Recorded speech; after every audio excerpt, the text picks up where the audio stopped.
Hello, everybody. This is Gold League Gamer One, and now, in case you were wondering, Fortune Street is taking a brief hiatus while I am recovering from my wisdom teeth surgery.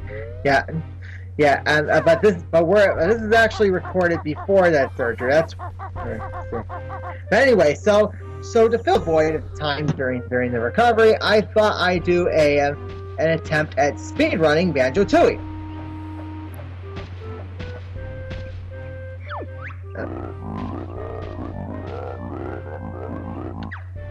Now another reason why I'm doing this is not just to fill the void in time for my recovery, but I also thought if anyone was willing to race this game, and we may do it for Super LP Heroes, think of it as a reference.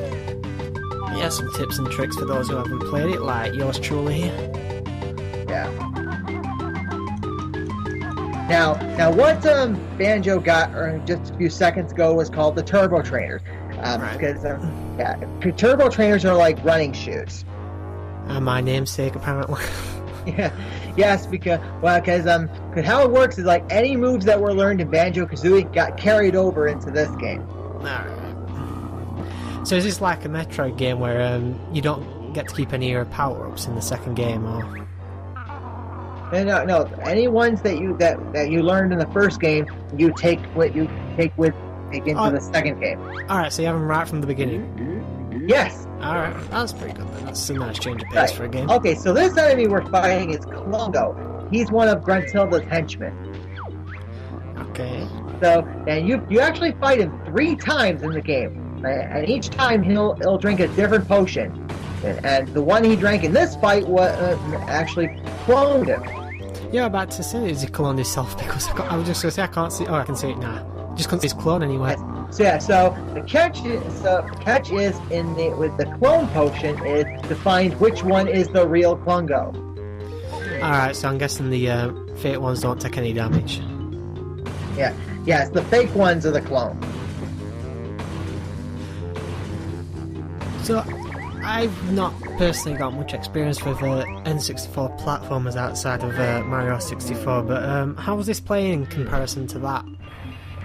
Okay, well, let's see. Well, this is more of a 3D platformer, unlike some of the usual platforms we're used to seeing on 3rd and 4th generation games. Yeah, and now, if you were to play this like normally without cheats, it would be a sad jiggy run, and it would take several more hours to finish. Yeah, because obviously Gold's just speedrunning this. He's not 100% in it. No, 100%. I actually LP'd this game 100% 2 years ago, and it took just over 10 hours to finish.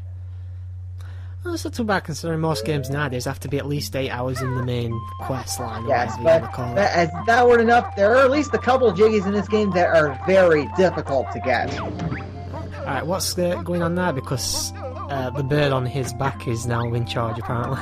Yes, because apparently I've discovered that if Kazooie runs, it'll move. It causes you to move faster. Oh, so the bird's name is Kazooie? Yes, the bear's name is Banjo. And obviously I know bear, I just didn't know that bird actually had a name in the game. Yeah. Although, unlike Banjo, Kazooie didn't make her first game debut in Diddy Kong Racing. Never heard that, but I do remember seeing it in the magazine, and Banjo and Kazooie being playable characters, if I'm not mistaken. Oh, just Banjo was playable. Kazooie was not in the game. Wasn't there another character in that had a spin-off game as well? Or a game themselves? Well, we'll get to that. Anyway, this guy is King Jingling. When you first enter Jinjo Village, where we're in now, you actually talk to him, and he'll give you a jiggy. Now, in a speedrun like this is actually the only jiggy you have to get. Okay. How many are there in total in a normal playthrough? In a 100% playthrough, there would be 90 jiggies overall. And I say, without cheats, the least you can finish the game with is 70. Okay.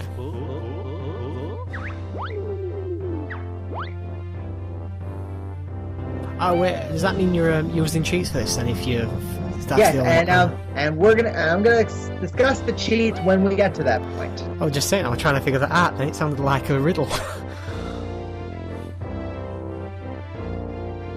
I've got to say, the graphics and the aesthetics for the game look a lot better than Mario 64's. Oh. Back in the day, I mean, I thought all N64 platformers looked exactly the same. This, Mario 64, Donkey Kong 64, all that, they all look the same, but this one actually does look a lot nicer. Okay, now the cutscene we're skipping is actually one where Gruntilda used a life-sucking machine to actually suck the life out of King Jingling and turn him into a zombie. That sounds pleasant. Yeah, see, because when Gruntilda came out of her burial, she actually lost her body, and now she's made of skeleton bones now. So which would you say you prefer, this or the original? Well, I've had more experience with this game other than Banjo-Kazooie. But then the only thing I find hard about Banjo-Kazooie is the final boss fight with Gruntilda. Okay, now I know this was brought up in the text a few minutes ago, but those are called warp silos. You can use those to warp to any other place in the overworld, provided that you activated them. What, where this jigsaw piece is? No. Did you not see it? That round silver thing we just passed. That's a warp silo. In the lake. I think I must have missed that. Yeah. So anyway, this is Jiggy Wiggy's temple. This is where you would go to unlock all the world of the game. But now, since this is with cheat speedrun, we only have to come here once.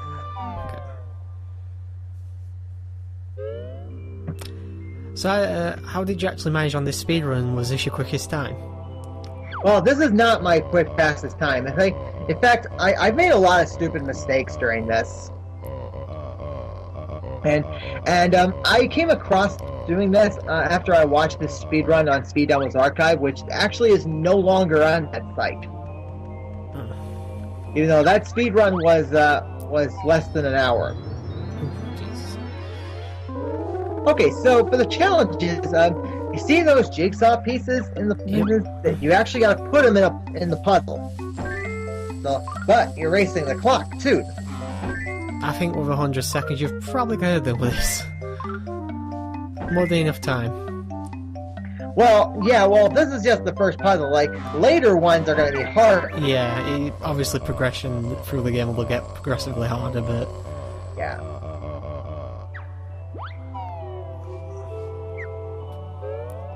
It's a shame, actually. I really wish I could actually hear the audio right now.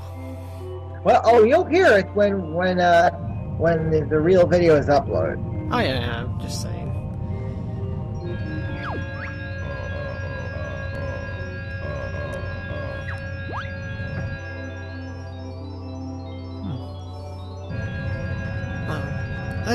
Was this must have been like a late N64 game, because I know I keep hyping on the graphics, but it does look a lot better in comparison to a lot of other games I've seen. A late one, you say? I'm just taking a guess, because obviously in a later cycle of a console's lifespan. The N64 era was about 1996 till about 2001, and this game was released in 2000. So it is a pretty late title then for the console. Yeah. Those villagers creep me out. Yeah. Okay, now there's another mistake I accidentally made, was accidentally triggering the signpost tutorial.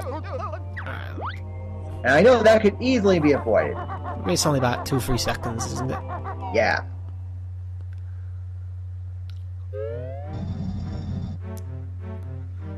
Okay, and now we are about to go into the first world of the game. Oh, so this is basically just the hub central then. Yeah, and this is Mayhem Temple.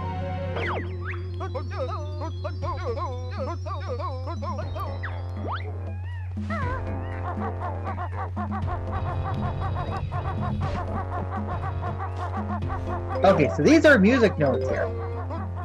Now, music notes are used to learn new abilities in this game. How many do you need to learn new abilities? Is it like 100 or something? Actually, it goes up depending on what world you are in. Oh, so it's not like extra lives or anything like that in Mario or Sonic or something like that? Yeah. Okay, so for this first ability, we need 25 music notes. And this is Bottle's brother, Sergeant Jam Jars. Yeah, I recognise this type of gameplay. They've got the same similar thing in games like Spyro when you've got to trade jewels for items. Yeah. Okay, so now what you saw me do is I actually skipped the tutorial text. So, Well, at least to give you the option. But the ability that was learned here was egg aim. So a free aim sort of thing. Yeah, so in Banjo-Kazooie, you couldn't aim eggs with a crosshair, or like you can here.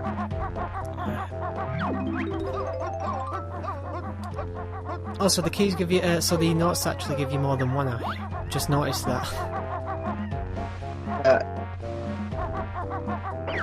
The music notes, I thought they just give you one apiece, but they gave you 5 or 20 or something like that. Yeah, well, the regular music notes are worth 5 notes. The treble clefs are worth 20.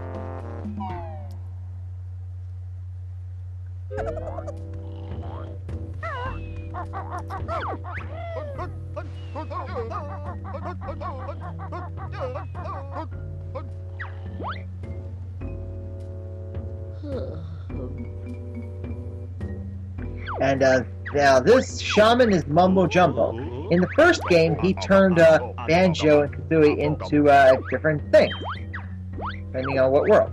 But in this game, there's another new character that does this, but we probably will not be seeing her. But this time, what Mumbo does is like, if you give him a Globo, he'll actually work his magic on a specific place in each world. Are you actually controlling him there? Yes! Alright.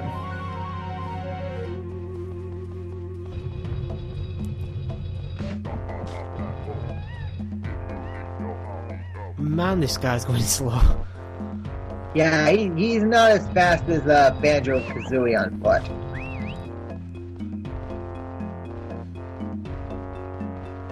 I could hop faster on this.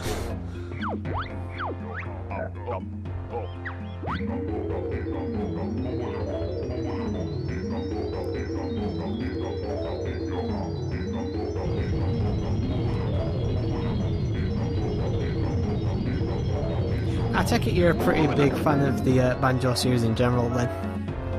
Well, don't get me wrong. Like the Banjo-Kazooie and Banjo-Tooie are both great games. Of course, there was another one that was released. This one called Banjo-Kazooie Nuts and Bolts, which I will never get to play. The 360 game, isn't it? Yeah, I believe. What I'm told, it is an Xbox game. I don't think it's even... Sorry, carry on. Not only that, but they re-released Banjo-Kazooie and Banjo-Tooie on the Xbox. Yeah, no, I've seen it on the marketplace. Yeah, I know it's because after watching former member Rise of 51 LP both games on the Xbox.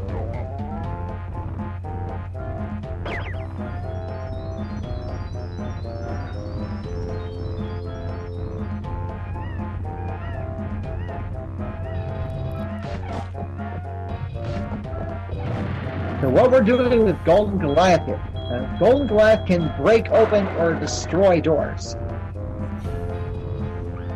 But you only access him for a limited amount of time. Oh, another purpose is for using Golden Goliath is to grab a Jiggy that's in the air. But we're not going to need that Jiggy.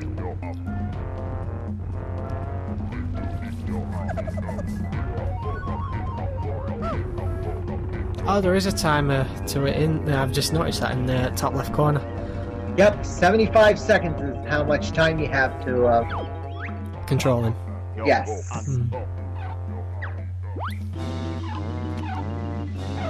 But luckily, our work with Golden Goliath is done.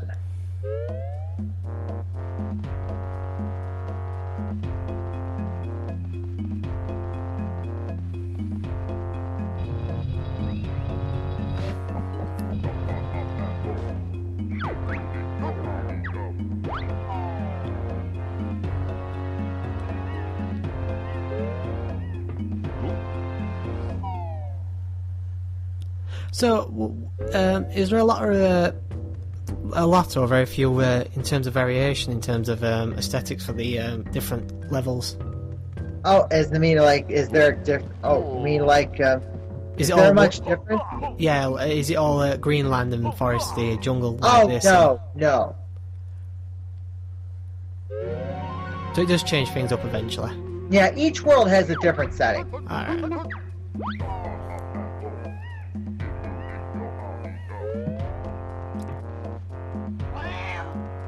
Okay, and now we are getting to the point where I show off the cheats that we're going to use.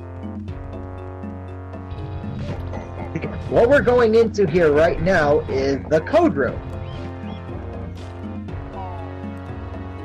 It's kind of like in Banjo-Kazooie, there was a sand floor in World 2 called Treasure Trove Cove, but it's where you actually enter cheat there too. But it's different here.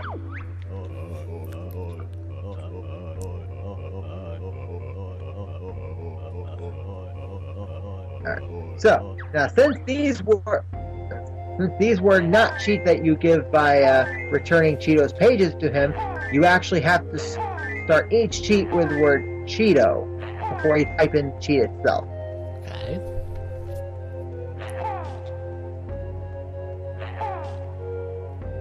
Seems like... Yeah, I made a mistake on that because I kind of lost track of where I was. I didn't know if, like, the first time I hit the X actually registered. It just seems a bit. Just gonna say, it seems very weird for him to lay the letters out this way. Yeah.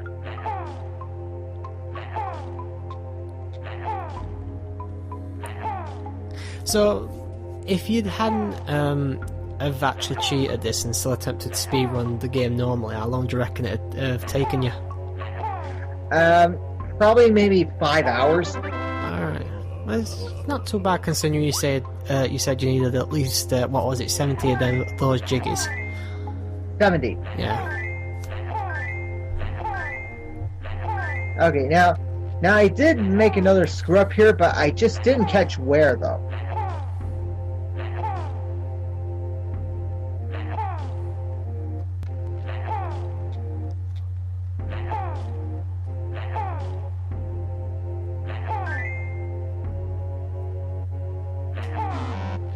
Alright, so as you can tell, turned out I did have to start over on this one too.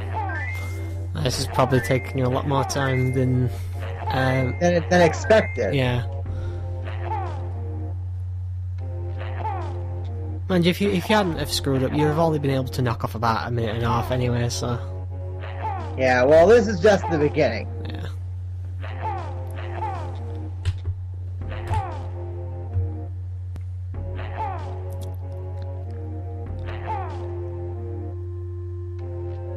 Did you have these cheats memorized, or did you have them written down? Yeah, well, I watched this one speedrun a few times, and eventually I got it down.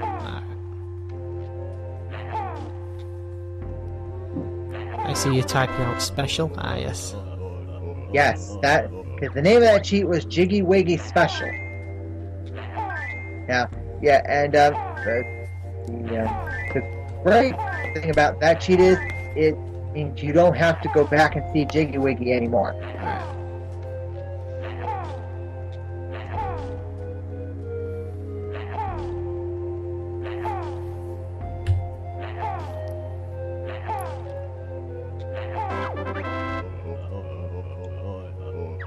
Now, you don't gain these cheats just by typing them in. You have to activate them. Alright, so if you'd have left the temple there, you wouldn't have achieved anything? Nope. Alright. Now, you notice how Banjo's moving faster now? Yep. I assume we'll be doing that for the race? Yes, we probably will if we do get to race it. Now, okay. Now, as I was about to leave, I realized something. That I forgot 2 more moves! So is it back to the core temple? Yeah, well, let's see. Well, here's one of them right here. Alright, sorry. The Free-Go Blaster.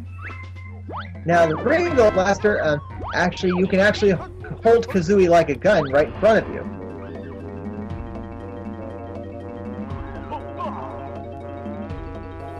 I've never played the game myself, and I've only seen very limited video. But is it true? I can't remember correctly. But can you fly with Kazooie eventually? Kazooie by yourself? I can't remember. I think I saw pictures of him years ago in magazines where he was carrying Banjo or something like that. Well, there are two ways Kazooie can fly. The first one is a flying pad, which I actually learned in Banjo-Kazooie. And the second is a Kazooie-only move called Glide. That's probably what I saw then.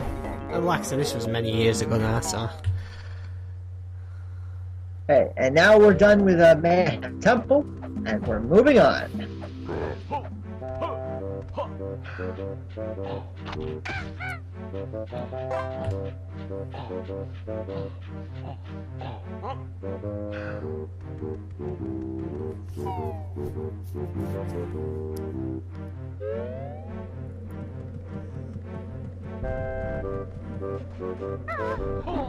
I assume the next one's the mine then. The next world is Glitter Gulch Mine, but we're not going in there yet.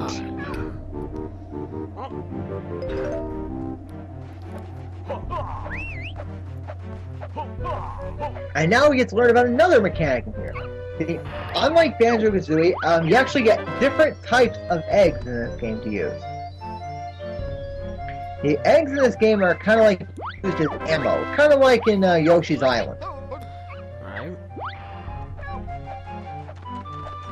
I didn't know the ammunition in Yoshi's Island was different. Well, yeah, the ammo in Yoshi's Island was just throwing eggs. Alright, I'm gonna say I didn't see any difference when we raced it between levels.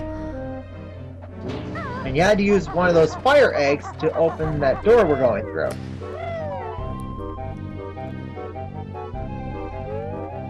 Does the different ammunition actually come in handy, or is it just something this sort of key in at last minute to... Well, most of the types of eggs are gonna come in handy as we forge on, and the one we earned here is the most useful one of all, the grenade eggs.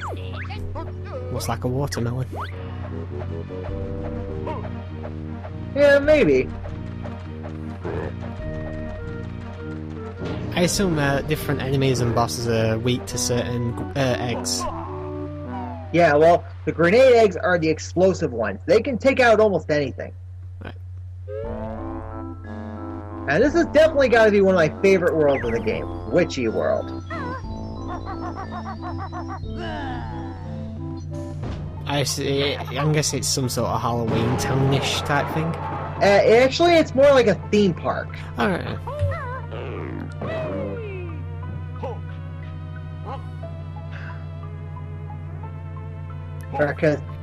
Because you know how theme parks have all those rides and everything. Well, this is kind of like that.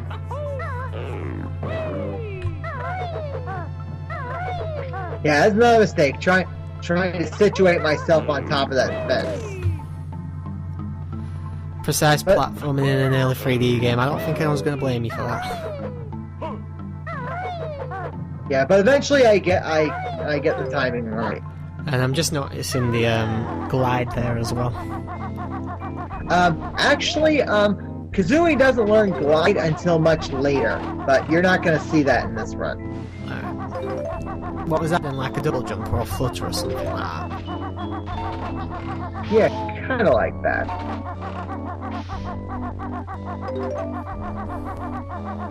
Here I'm just earning enough notes so I can get some more moves here. Dive of death. Yeah, well, you might want to call it that one, because on top of that pool is a platform that kind of could look like a diving board. I'm just saying, seeing a word like death in a Nintendo game is quite rare.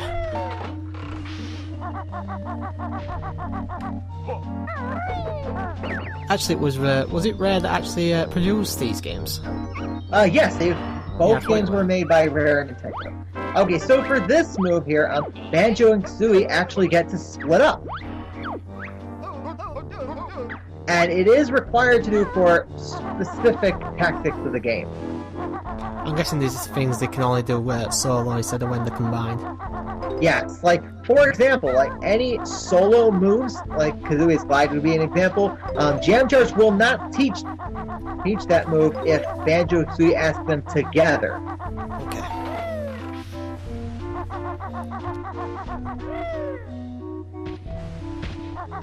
Like, here we're going to learn Banjo's first solo move, but as I just said, you won't get the move if you ask him while he's still with Kazooie. Okay.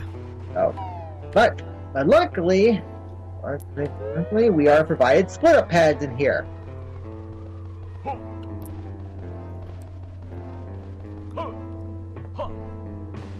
Ah, so that's how you split them up. Yep.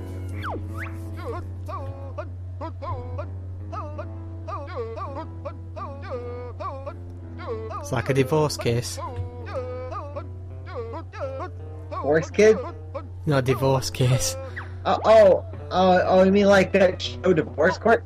Yeah. Yeah, I'm not really into that show. Okay, so this is Banjo's first solo move called the Pack Whack. Basically, Banjo can just attack enemies with his backpack now that it's empty.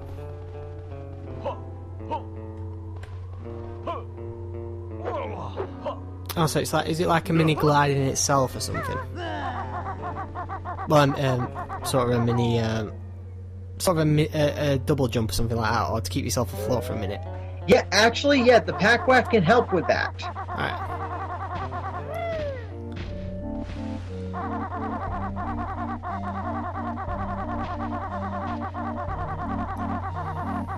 Well, that cheat certainly does help speed things up a bit. It does.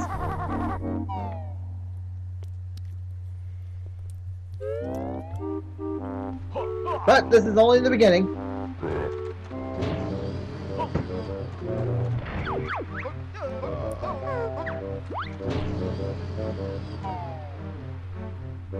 And now you're about to see another thing we needed the split up ability for. Do you have to... Oh, I'm going to say, do you have to go back to where you originally split up, but apparently I'm wrong.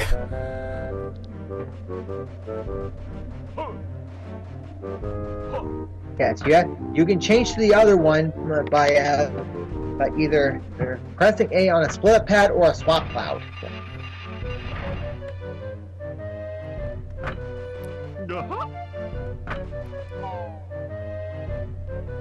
How are the loading screens in this, or have you cut anything out? Or, Oh, yes, another thing. If you don't have enough notes, you will not get the move. So, as you can see, that's another screw up I made, like not being prepared.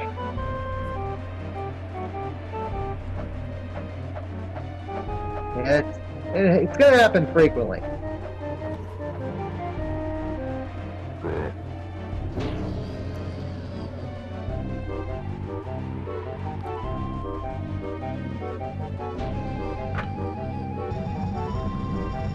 Are lives a big deal in the game, or no, in this game, Banjo and Kazooie have infinite lives. Alright.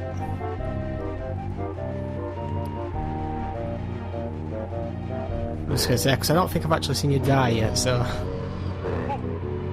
Well, some, like, speedrunners in this game, they die just to save time. It can be time-saving move, as you say. Yeah, although I, for one, do not believe in suicidal deaths.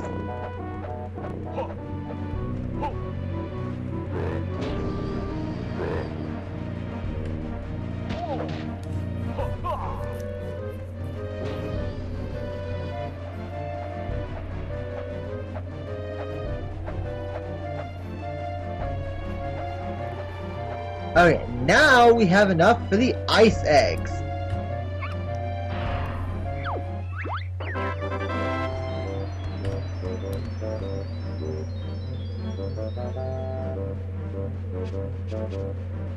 And I think that wraps up this part, so until next time, this is Gold League Gamer 1. Later, folks. Good night.